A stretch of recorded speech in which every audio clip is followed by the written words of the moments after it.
أهلا بكل من يتابع غوصنا المعرفي اليوم. صراحة موضوعنا اليوم يلامس طموحات الملايين في عالمنا العربي.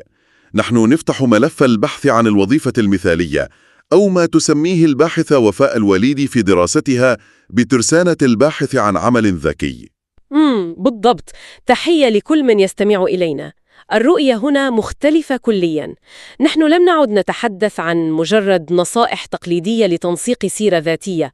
البحث يقدم منظومة صيد تقنية متكاملة. منظومة صيد، هذا مصطلح دقيق جدا، لأن خوارزميات التوظيف صارت معقدة لدرجة أن الباحث التقليدي سيبقى عالقا خلف الشاشات.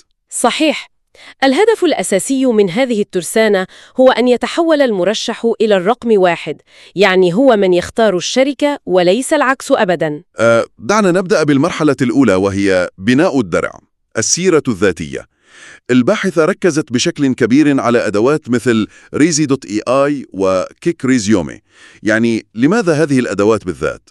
شوف، الفكرة وما فيها إنه 75% من السير الذاتية تفرز وترفض أصلاً عبر روبوتات أنظمة تتبع المتقدمين، أو ما يعرف ATS، قبل أن يراها أي إنسان. إذن هنا تبرز أداة ريزي كسلاح هندسي لتجاوز هذه الروبوتات بذكاء. تماماً، هي مصممة لتكون متوافقة مع هذه الأنظمة. الباحث ينتقل هنا من التمني إلى الاختراق المنهجي.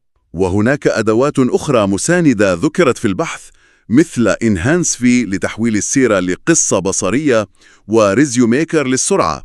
لكن ماذا عن رسائل التحفيز؟ هذا فخ كبير يقع فيه الكثيرون. إرسال رسالة موحدة للجميع لم يعد يجدي نفعاً. هنا يأتي دور أدوات مثل Chattic.ai وجاسبر لكي تخصص كل رسالة بناء على الوصف الوظيفي الدقيق للشركة المستهدفة. بالضبط.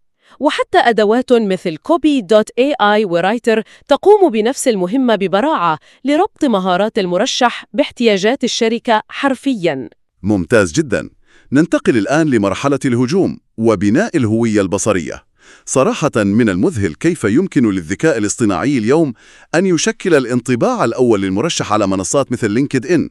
الانطباع الرقمي هو كل شيء الآن.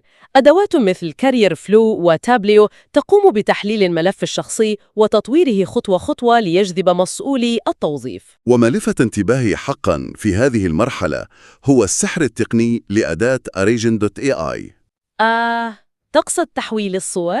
نعم، يعني تلتقط صورة عادية بملابس المنزل، والذكاء الاصطناعي يحولها لصورة رسمية احترافية ببدلة عمل. هذا عجيب حقا. صحيح. المرشح يجب أن يكون علامة تجارية متكاملة. ولتعزيز هذا الهجوم، أشار البحث أيضاً لأداة فاينل سكاوت لاستخراج إيميلات مسؤولي التوظيف مباشرة لتجاوز التقديم التقليدي. طيب، بعد كل هذا الدرع والهجوم نصل للمواجهة النهائية، المقابلة الشخصية. كيف نتجاوز رهبة هذه المرحلة؟ التدريب الذكي هو الحل. البحث يفصل دور المدربين الافتراضيين مثل جوجل انترفيو وورم أب، وأيضاً أداة يودلي التي تحلل لغة الجسد وسرعة الكلام وحتى الكلمات المتكررة التي نقولها عند التوتر، مثل ويعني. بالضبط. بالإضافة إلى Interview.ai وPrepper للحصول على أجوبة نموذجية لأصعب الأسئلة الوظيفية.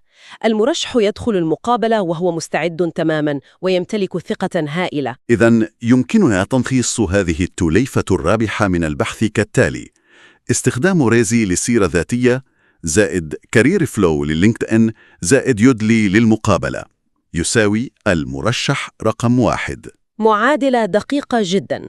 وكما لخصت الباحثة في قاعدتها الذهبية، البحث عن عمل هو وظيفة بحد ذاته، والذكاء الاصطناعي هو الفريق الذي يعمل تحت إمرتك. مقولة تلخص كل شيء فعلا. لكن قبل أن نختم، هناك فكرة استفزازية قليلا للتأمل. إذا كان الذكاء الاصطناعي هو من يكتب السيرة الذاتية بالنيابة عن المرشحين، وهو نفسه عبر أنظمة ATS من يقرأها ويقيمها بالنيابة عن الشركات، سؤال خطير. فهل نتجه نحو مستقبل قريب تجرى فيه مقابلات العمل بالكامل بين برامج روبوتية تتحدث مع بعضها البعض نيابة عنا؟ فكرة تستحق التفكير العميق فعلا. نترك كل من يتابعنا اليوم للتأمل في هذا التساؤل. شكرا لكم على مشاركتنا هذا الغوص المعرفي، وإلى اللقاء في استكشافات قادمة.